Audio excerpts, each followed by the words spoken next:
Assalamualaikum warahmatullahi wabarakatuh.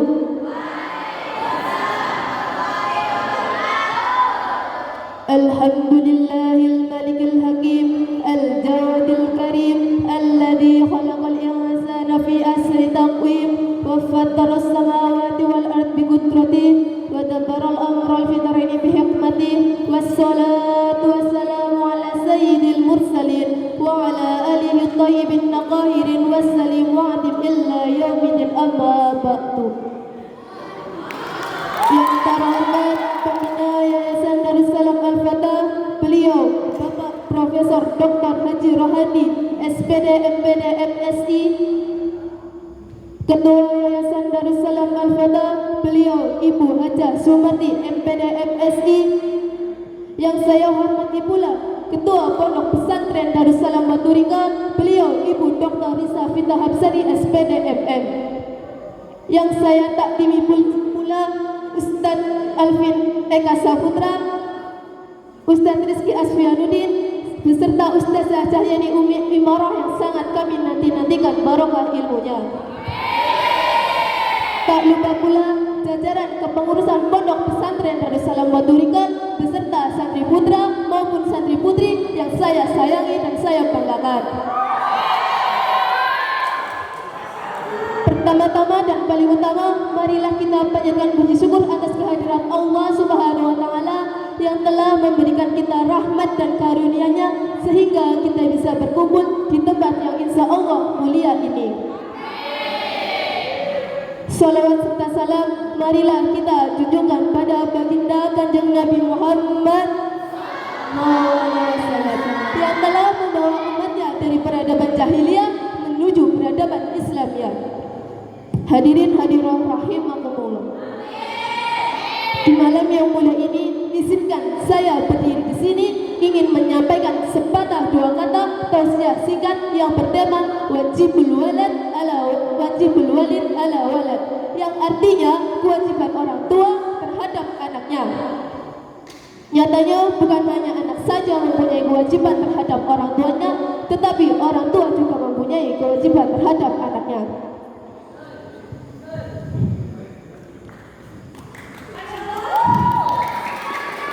Imam Ibnu Mubarak dan Imam Abi Dunya meriwayatkan bahwa Nabi Muhammad SAW bersabda, hak anak atas nama orang tuanya ialah mendapatkan nama yang baik, mengajarkan membaca Al-Quran, serta menikahkannya ketika usianya sudah balik. Jadi ada 3 kewajiban orang tua yang harus kita ketahui untuk bekal kita saat menjadi orang tua kelak. Kewajiban yang pertama ialah memberikan nama yang terbaik. Nama merupakan hadiah yang pertama dan paling utama yang wajib orang tua berikan terhadap anaknya. Ketika anaknya lahir, nama dengan makna yang terbaik tentunya akan menjadi doa dan harapan untuk anaknya kelak. Nama dengan makna yang terbaik juga menjadi berkah untuk anaknya menjalani kehidupannya di masa sekarang. Nabi Muhammad SAW bersabda, Haqqul waladi ala walidihi an yusina asmahu, yang artinya hak anak di atas nama orang tuanya ialah mendapatkan nama yang baik. Jadi para kakak-kakak dan para mbak-mbak ketika nanti sudah menjadi orang tua, maka berikanlah nama yang terbaik dan makna yang terbaik pula. Kewajiban orang tua yang kedua ialah mengajarkan baca Al-Quran. Kabar gembira bagi orang tua yang mau mengajarkan anaknya Al-Quran. Allah Subhanahu wa taala akan memberikan ganjaran dan pahala yang besar bagi para orang tua yang mau sabar mengajarkan anaknya membaca Al-Quran.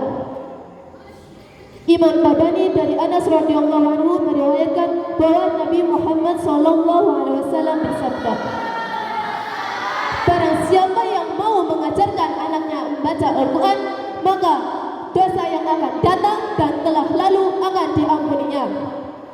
Dan barang siapa pula yang mau mengajarkan Al-Quran terhadap anaknya ketika sampai menjadi hafiz Quran, wajah yang bersinar seperti bulan purnama. Dan kewajiban orang tua yang terakhir ialah menikahkannya ketika usianya sudah balik. Orang tua mempunyai tanggung jawab untuk menikahkan anaknya ketika anaknya sudah merasa siap. Siap seperti apa? Siap secara materi, siap secara pengetahuan, baik siap secara mental. Karena memang pernikahan bukanlah suatu kegiatan yang biasa saja, tetapi suatu kegiatan yang sakral, suatu perjanjian yang banyak disaksikan oleh para malaikat dan para manusia. Sehingga tatkala sudah melangsungkan akad pernikahan, maka jauhkanlah pikiran untuk keinginan talak dan semacamnya. Jadi kewajiban orang tua itu ada 3 yang harus kita ketahui dan harus kita pelajari agar nanti saat kita menjadi orang tua kita tahu apa saja. Yang pertama apa, teman-teman? Yang kedua? Dan yang ketiga?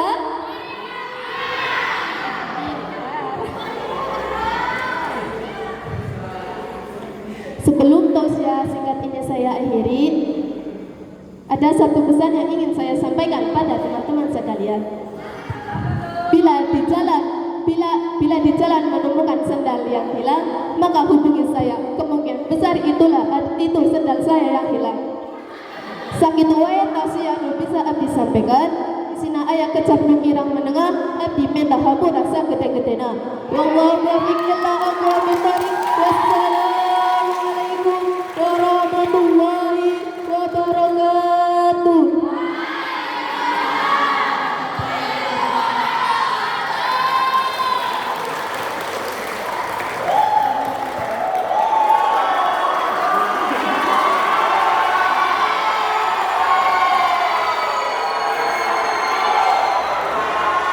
Kepada yang kami ucapkan terima kasih.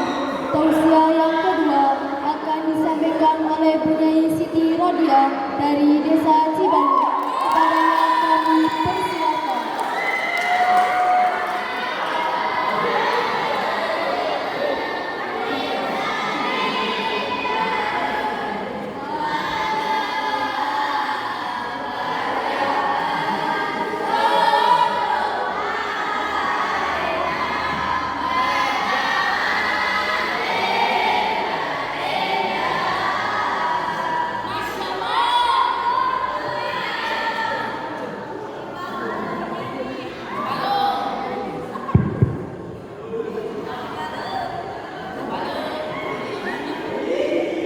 Assalamualaikum warahmatullahi wabarakatuh.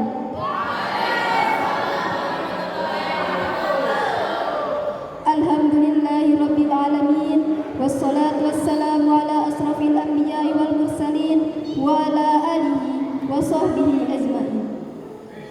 Rabbi shrah sadri wa yassir li amri wahlul 'uqdatam min lisani yafqahu qawli. Amma ba'du. Yang terhormat Pembina Yayasan Darussalam Al-Fatah, beliau Bapak Profesor Haji Rohandi MPD MSI. Yang terhormat Ketua Yayasan Darussalam Al-Fatah, beliau Ibu Dr. Haja Sumarti MPD. Yang saya hormati Pembina Pondok Pesantren Darussalam Al-Warturikal, beliau Ibu Dr. Isamita Habsari MPD SPD MSI. Yang saya tadimi Al-Ustadz Rizky Asfianuddin, Al-Ustadz Alvin Eka Saputra, dan Ustazah Cayani yang kita nantikan barokah ilmunya. Dan yang saya banggakan jajaran Pondok Pesantren Darussalam beserta santriwan dan santriwati yang berbahagia. Pertama-tama, marilah kita panjatkan puja dan puji syukur kita kehadirat Allah SWT yang telah memberikan rahmat, taufik dan hidayahnya sehingga pada malam hari ini kita bisa berkumpul di gor tercinta ini. Salawat serta salam senantiasa kita curahkan kepada junjungan kita Nabi Agung Muhammad Sallallahu Alaihi Wasallam yang telah mengeluarkan mengeluarkan manusia dari kegelapan dan kepanggilannya untuk menuju cahaya kebenaran yang terang benderang, yaitu agama Islam. Hadirin yang dirahmati Allah, pada kesempatan malam hari ini izinkan saya untuk membawakan tausiah yang bertema kasih sayang.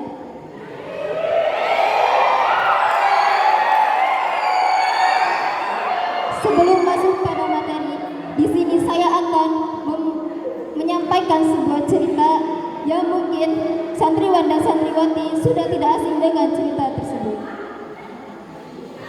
Saya akan membawakan sebuah kisah yang saya ambil dari kitab Uswuriyah yang dikarang oleh Syekh Muhammad bin Abu Bakar.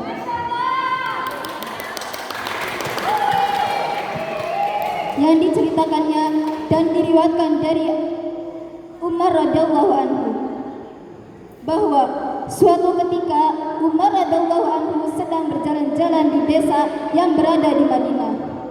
Di sana ia melihat anak kecil yang sedang memegang burung emprit dan memainkannya.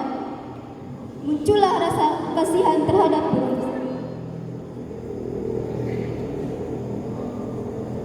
Maka Umar radhiyallahu anhu membeli burung tersebut untuk apa?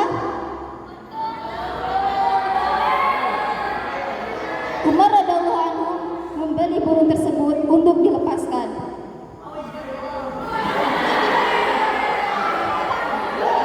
Beberapa waktu kemudian Umar radhiyallahu anhu meninggal dunia. Banyak dari kalangan para ulama memimpikannya. Di dalam mimpinya itu mereka menanyakan kabar Umar radhiyallahu anhu. Mereka pun bertanya, "Apa yang telah Allah perbuat kepadamu?" Umar pun menjawab, "Allah telah mengampuniku dan memaafkanku." Mengapa mereka mengampuni dan memaafkanmu? Apakah karena kedermawanmu? Apakah karena sifat adilmu? Apakah karena sifat juhud?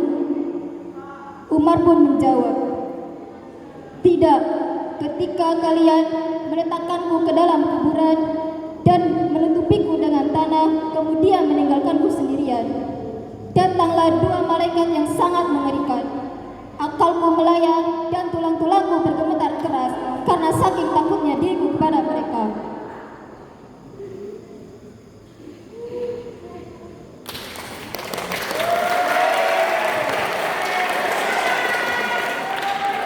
Kemudian dua malaikat itu pun memegangku dan mendudukkanku. Ketika mereka ingin menanyaiku, terdengarlah suara seruan tanpa rupa, "Tinggalkan hambaku ini, janganlah kalian takut-takuti, karena aku menyayanginya dan dosa-dosa yang telah dan segala dosa yang dan segala dosanya telah aku ampuni."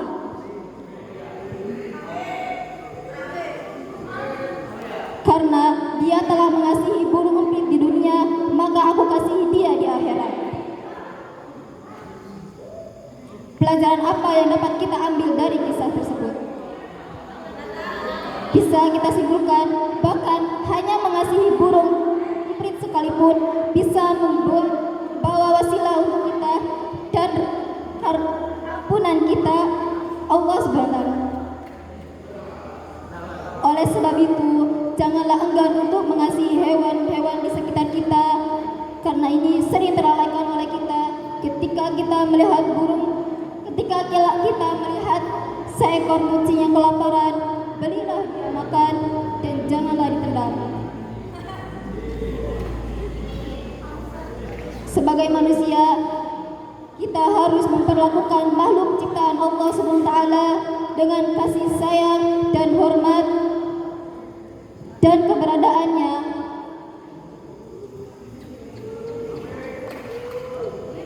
Terdapat hadis yang berbunyi Rasulullah SAW bersabda, "Ar-rahimun yarhamu ma fil ardi yarhamukum ma fis sama." Yang artinya, sayangilah siapapun yang ada di muka bumi, niscaya kamu akan disayangi oleh siapapun yang ada di langit. Hadis At-Tirmidzi. Semoga kita semua mendapatkan hikmah dari kisah Umar radhiyallahu anhu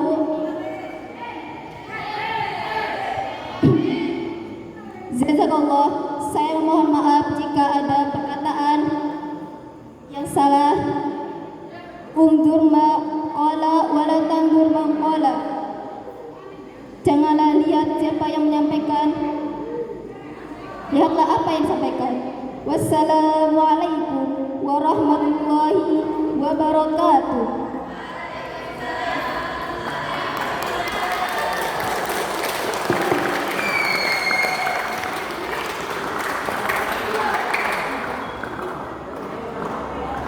Kepadanya kami ucapkan terima kasih. Tausiah yang ketiga akan disampaikan oleh Bunyai Siti Nur Azizah dari Desa Cibalung. Kepadanya kami persilahkan.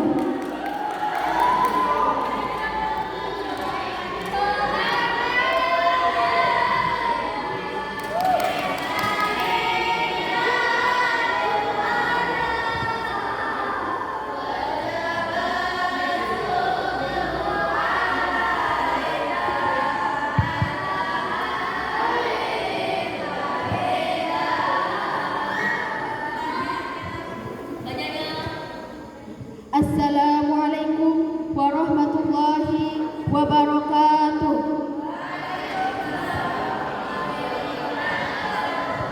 Alhamdulillahi rabbil alamin, wassalatu wassalamu ala asrafil anbiya'i wal mursalin, sayyidina wa maulana Muhammadin wa ala alihi wa sahbihi ajma'in.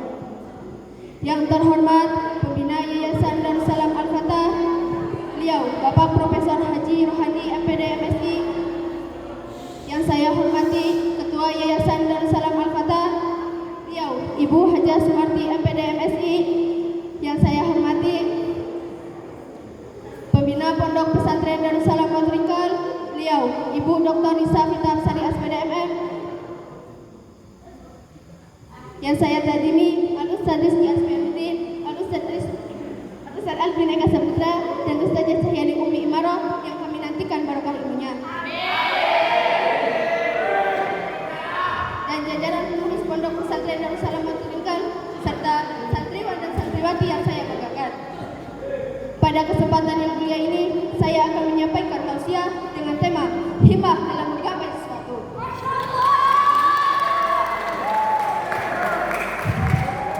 Kesungguhan merupakan suatu hal yang wajib kita miliki jika ingin berhasil dalam menggapai suatu tujuan.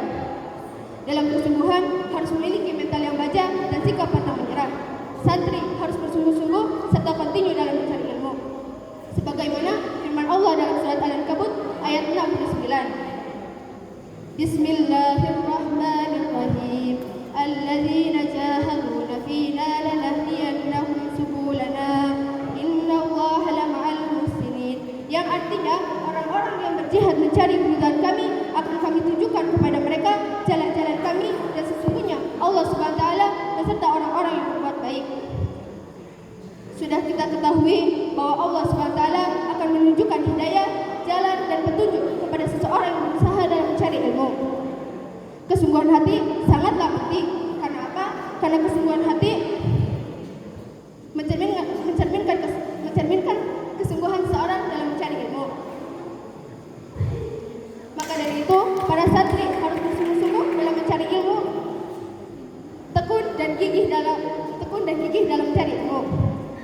Hal ini disyaratkan di dalam Quran sebagaimana firman Allah. Bismillahirrahmanirrahim. Ya Yahya hudiyal kitab biquwwah, yang artinya, wahai Yahya, ambillah, pelajarilah kitab Taurat itu dengan sungguh-sungguh. Dan dikatakan pula, man talaba syai'an wajadta man qara'a al-baba walaja. Yang artinya, barang siapa yang bersungguh-sungguh dalam mencari ilmu, barang siapa yang bersungguh-sungguh dalam mencari sesuatu pasti akan mendapatkannya. Barang siapa yang mengetuk pintu bertubi-tubi pasti dapat memasukinya. Dan dikatakan lagi, biqadri ma tata'anna tanalu ma tatamanna. Sejauh mana usahamu, sekian pula tercapai cita-citamu. Maka para santri harus bersungguh-sungguh dalam santri harus sanggup tidak tidur semalaman sebagaimana kata penyair.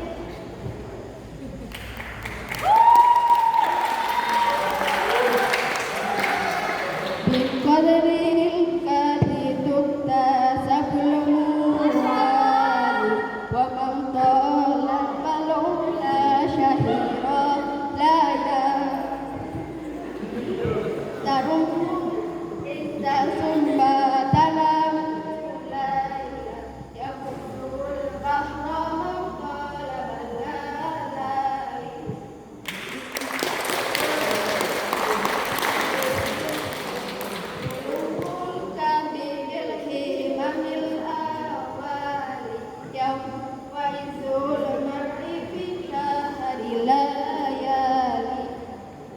Siapa ingin luhur?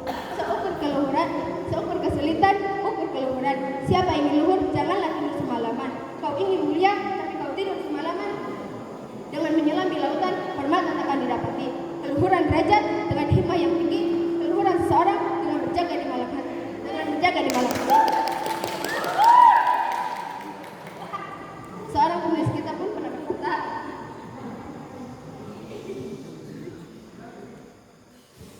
ada syair kubahanku semana dengan syair ini. Mamsya'a ayyatawi ya'malu jumlah falyatahi dalailahu fi darbiha jamala amil ta'amaka ka'iladabi insya'a fayansir syedda ya sahibi anta belugul kamala. Barang siapa yang ingin semua maksudnya tercapai, jadikanlah malam menjadi tanggungan untuk mencapainya. Kurangilah makan agar kau mampu berjaga bila kau idamkan mendapat sempurna. Jadi, seseorang yang bersungguh-sungguh dalam melakukan sesuatu pasti akan lebih mudah untuk mencapai tujuannya. Karena apabila ia bersungguh-sungguh, maka semua masalah yang menghadangi di tengah jalan akan terasa lebih mudah untuk teratasinya. Sebaliknya, jika ia tidak bersungguh-sungguh atau melakukannya dengan setengah hati, maka akan terasa lebih syukur untuk mencapai kesuksesannya. Sekian tausiah yang bisa saya sampaikan, kurang lebihnya mohon maaf. Terima kasih sudah menjadi pendengar yang baik untuk hari ini. Jika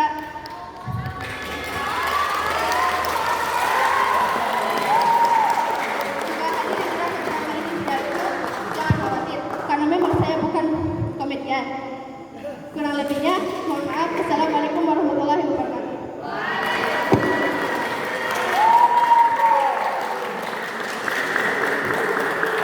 Kepadanya kami ucapkan terima kasih. Tausiah yang keempat akan disampaikan oleh Bunyai Elin Tamaya dari Desa Cibalu.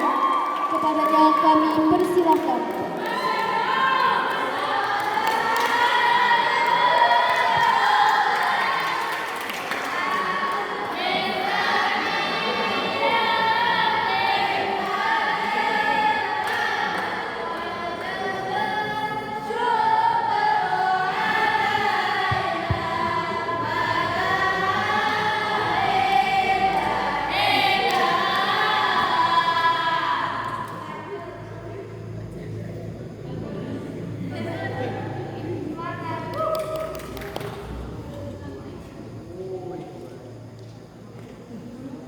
Bismillahirrahmanirrahim. Assalamualaikum warahmatullahi wabarakatuh.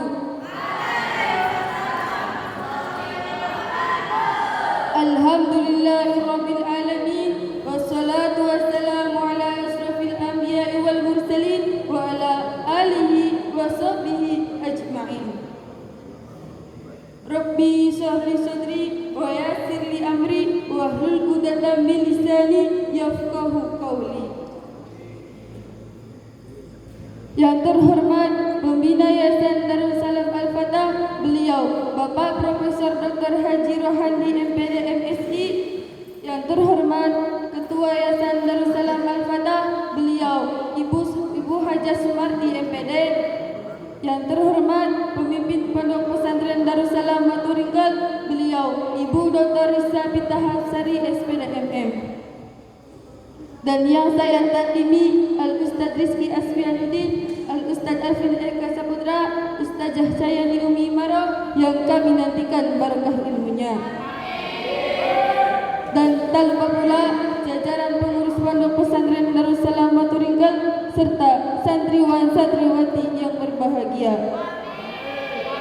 Pertama-tama marilah kita panjatkan puja dan puji syukur kehadirat Allah Subhanahu wa taala karena rahmat dan hidayahnya sehingga kita bisa berkumpul di tempat yang insyaallah barakah ini.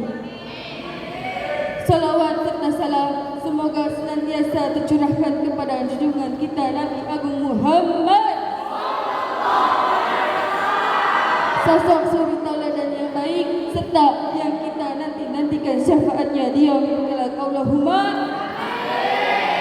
santriwati yang berbahagia, izinkan pada kesempatan malam hari ini saya akan menyampaikan tausiah yang bertema Toharoh atau yang bisa kita sebut dengan bersuci.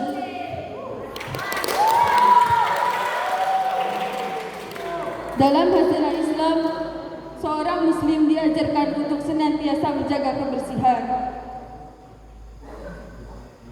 Salah satunya yaitu dengan diwajibkannya untuk bersuci setelah buang hadas, baik hadas kecil maupun hadas besar. Tindakan bersuci, untuk itu kita diajarkan untuk bersuci dengan menggunakan air yang suci. Tindakan bersuci akan menentukan ibadah yang akan dilakukan, seperti halnya salat. Jika dalam bersuci saja sudah rusak, maka salatnya pun akan rusak. Ada dalam hadis riwayat Abu Hurairah radhiyallahu anhu berkata, la yaqballu salata ahadikum idza ahdasa hatta yatawadda. Artinya Rasulullah SAW bersabda, Allah tidak akan menerima salat salah seorang di antara kalian jika dia berhadas sampai dia berwudu. Hadis riwayat Bukhari Muslim.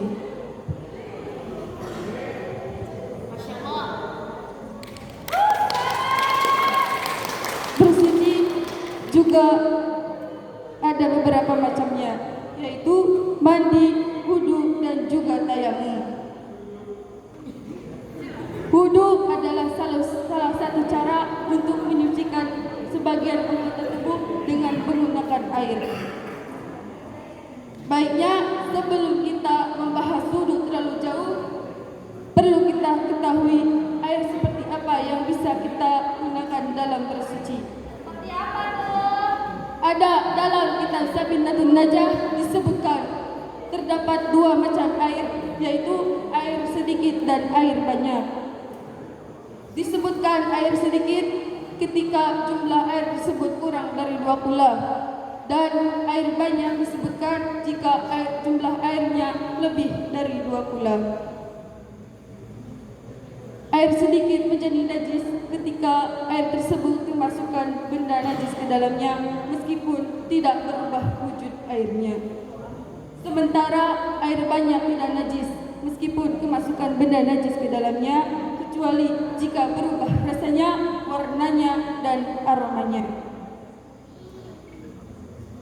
Para ulama juga menyepakati bahwa bersuci menggunakan air itu wajib hukumnya ketika air itu tersedia dan dapat digunakan atau tidak ada keperluan yang lebih penting. Untuk melakukan bersuci ada beberapa media yang bisa digunakan, yaitu air, debu yang suci, dan batu. Air dari segi hukum dibagi menjadi 4, yaitu 1. Air yang suci mensucikan dan tidak makruh, contohnya air mutlak. Yang kedua, air suci yang mensucikan dan makruh, contohnya air yang terkena matahari. Yang ketiga, air yang suci dan tidak mensucikan, contohnya air mustakmal. Dan yang keempat, air yang berubah karena kemasukan perkara yang najis, contohnya seperti air mutanajis. Toharoh atau bersuci tidak diartikan hanya sebagai lahiriah ibadah semata, melainkan ibadah batiniah yang mempunyai hikmah dan manfaat besar dalam membersihkan jiwa dan membentuk moralitas yang suci sesuai dengan kepribadian seseorang muslim dan membentuk tatanan masyarakat yang sehat. Berwudu yang baik akan membuat mental kita super sehat dan kita siap untuk menghadap kepada Allah Subhanahu wa taala. Dan janganlah sepelekan toharoh atau bersuci, karena toharoh atau bersuci merupakan merupakan pelita ibadah. Dari sinilah kesucian hati dan pikiran akan menuju kesempurnaan iman dan Islam. Mung sakitu wae pawaranti abi bilih ayat cerita anu tegenah didangu, bilih ayat cariyosan anu teberna di madang ngeda dihapunten da sadaya kasayan dadang hati Gusti Allah lamun kakurangan ti abi pribadi sakali deui abi nyuhunkeun dihapunten.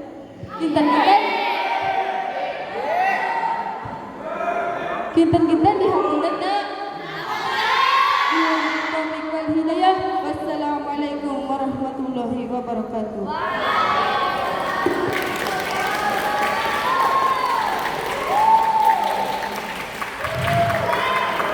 Kepadanya kami ucapkan terima kasih. Tausiah yang terakhir akan disampaikan oleh Penyair Nur Aziza dari Gandrung Mau. Kepadanya kami persilahkan.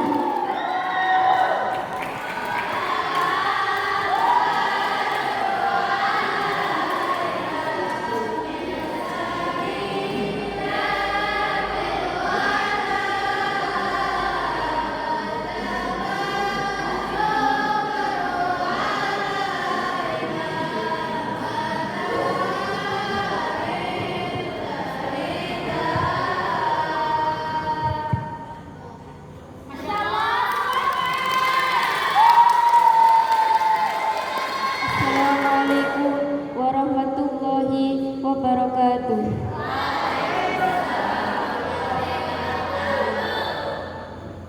Pertama-tama marilah kita panjatkan puji syukur kita kepada Allah Subhanahu wa taala yang telah melimpahkan rahmat dan hidayahnya kepada kita semua sehingga kita semua bisa berkumpul di kota tercinta ini. Tak lupa selawat serta salam tercurahkan kepada Nabi Agung Muhammad sallallahu alaihi wasallam. Yang saya hormati Ibu Risa Fitah Hapsari selaku pengasuh Pondok Pesantren Darussalam Motoringkal, yang saya tadimi Ustaz Rizky Asfianuddin, Ustaz Alvin Eka Saputra, Ustaz Cahya di Umi Marau, yang kita nantikan barokah ilmunya. Pada malam hari ini saya akan membawakan tema tentang salat jamaah. Saudaraku sekalian pasti sudah tahu apa sih itu salat jamaah? Salat jamaah adalah salat yang dilaksanakan sekira-kiranya 2 orang terdiri dari imam dan makmum. Hukum salatil jamaah, apa hukumnya salat jamaah? Fardu kifayah ala rijalin muqimina wa kulluha imamun wa mamun. Fardu kifayah atas seorang laki-laki yang menetap dan paling sedikit terdiri dari imam dan makmum. Kitab Mabadi Fikih Juz 1. Fardu kifayah maksudnya adalah jika sudah ada yang mengerjakannya, maka terbebaslah kewajiban yang lain untuk mengerjakannya. Sebaliknya, bila tidak ada yang mengerjakannya, maka berdosalah semua orang yang ada di situ. Hal ini karena salat jamaah adalah sebagian dari syair agama Islam. Menurut mazhab Hambali yang menyatakan bahwa hukumnya salat jamaah adalah wajib. Sedangkan menurut mazhab Hanafi menyatakan bahwa hukumnya salat jamaah adalah fardhu ain. Akan tetapi, salat jamaah bukan termasuk dalam syarat hanya salat. Sehingga apabila salat dikerjakan sendirian, maka hukum salat tersebut akan tetap sah. Nabi sallallahu alaihi wasallam bersabda, "Salatil jamaati tabtalu salatil fadhi bisabina wa isrina darajatan." Salat jamaah lebih utama 27 derajat daripada salat sendiri. Hadis riwayat Bukhari dan Muslim. Dan meski banyak keutamaan salat jamaah, salat yang paling utama di sisi Allah adalah salat subuh dari hari Jumat dan jamaah. Lalu duduk masa berhenti, ketika pintu matahari berdirinya, tertutupnya pintu neraka, terbebas dari neraka. Dan barang siapa yang melaksanakan salat jamaah selama 40 hari, maka baginya terbebas dari neraka dan terbebas dari nifaq. Dan barang siapa yang melaksanakan salat fardain, salat waktu dingin, salat subuh dan salat asar dengan jamaah, maka baginya masuk surga tanpa hisab. Dan barang siapa yang menghadiri salat jamaah, maka kepergian dan kepulangannya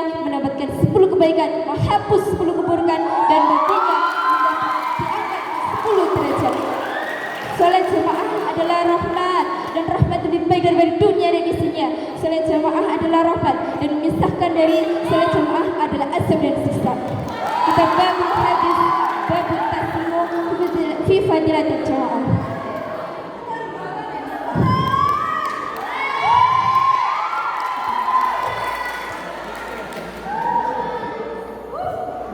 Lihatlah saudaraku, begitu banyak keutamaan salat jamaah. Bahkan sahabat Nabi yaitu Ibnu Ummi Maktub yang buta itu ke masjid jamaah. Ya Rasulullah, apakah boleh salat di rumah? Apakah kau mendengar azan? Iya Rasulullah, aku mendengar azan. Maka datanglah ke masjid.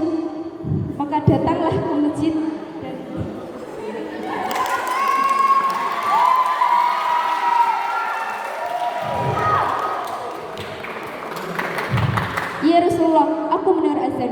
Maka kalau begitu datanglah ke masjid, tidak ada keringanan bagimu. Lihatlah saudaraku, Ibnu Ummi Maktub saja jamaah ke masjid, apalagi kita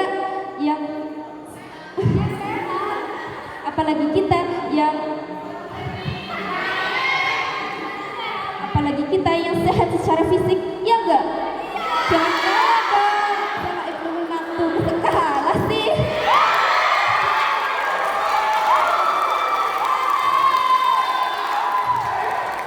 Ada 7 syaratnya salat jamaah. Yang pertama, niat makmum mengikuti imam, makmum mengetahui pergerakan imam walaupun dengan perantara, makmum tidak diperkenankan mendahului imam dalam tempat, mendekatkan diri dari imam selain di masjid. Tidak ada penghalang bagi keduanya, makmum mengikuti imam dan tidak diwajibkan untuk mengikuti orang-orang yang diwajibkan untuk mengulang.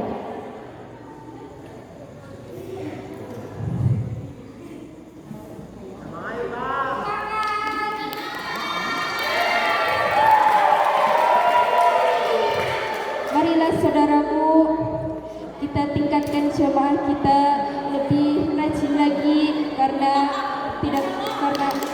di mana lagi kita bisa berjamaah selain di pondok pesantren kita, pondok pesantren Darussalam Karangkucung.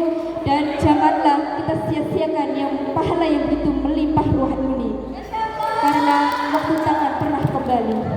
Sekian dari saya, wassalamualaikum warahmatullahi wabarakatuh.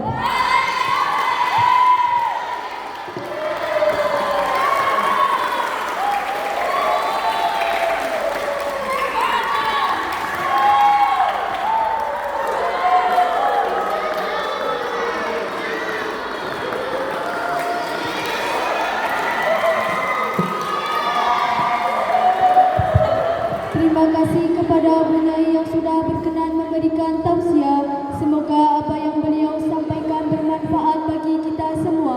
Amin, amin ya rabbal alamin.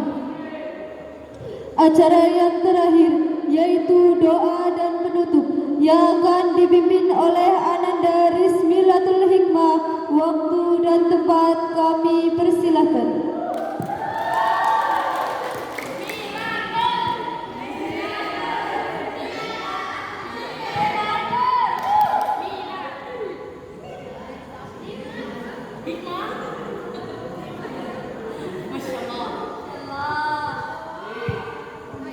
Assalamualaikum warahmatullahi wabarakatuh.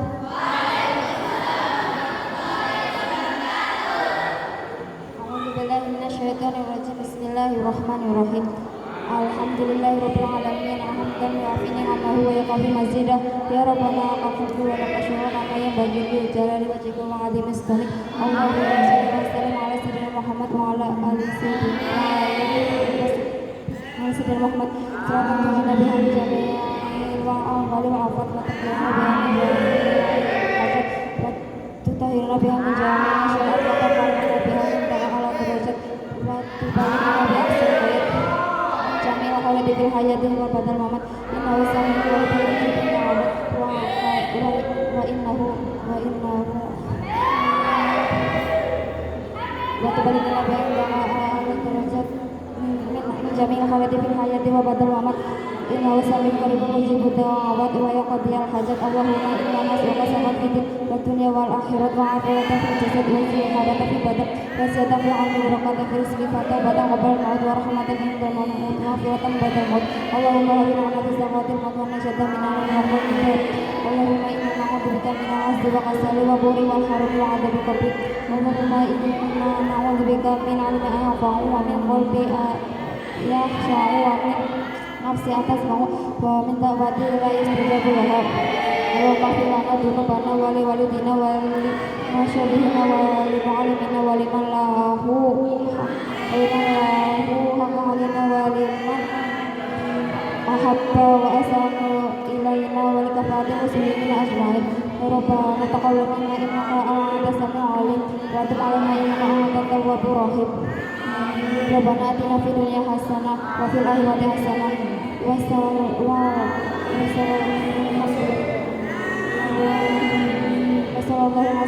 alaihi wa ala alihi wa sahbihi wa sallam. Walhamdulillahi rabbil alamin. Bismillah al-Fatihah. Bismillahirrahmanirrahim. Alhamdulillahi rabbil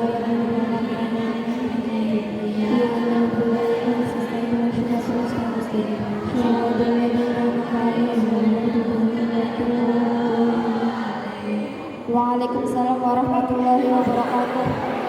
Assalamualaikum warahmatullahi wabarakatuh.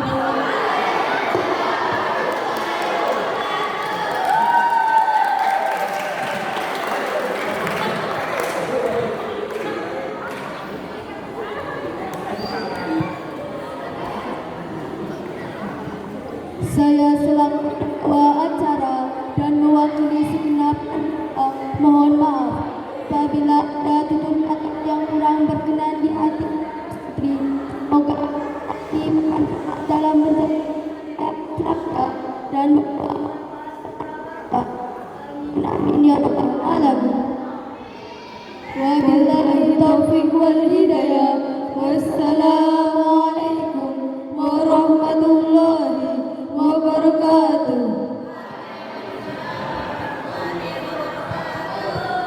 Selanjutnya, marilah kita saksikan penampilan dari santri putri. Selamat menyaksikan.